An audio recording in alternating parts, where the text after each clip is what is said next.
be, volovi jedni, pa sam rekao da su organi reda naši prijatelji. Izvini, Burazir. Sjedi, slobodno, izvini, molim. Hvala.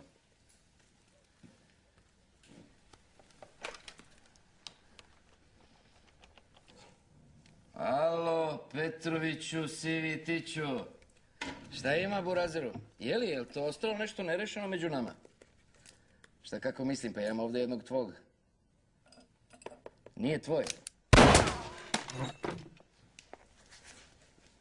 Spusti to.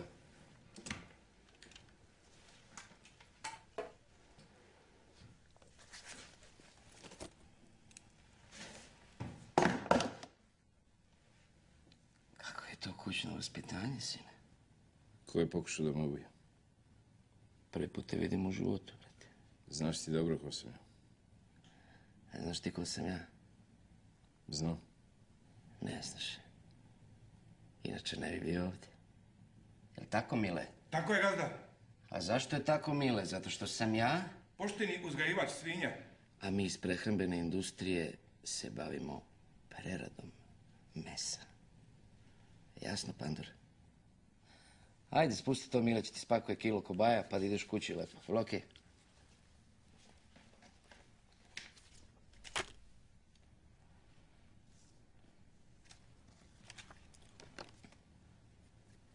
Lepa fotografija. Ti si ih ubio.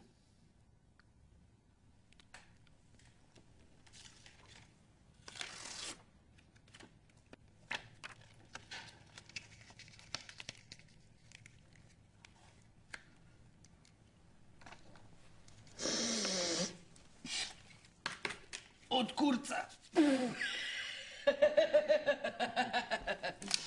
Šta je, sine? Da nisi ti nešto ljut? Nisam ljut.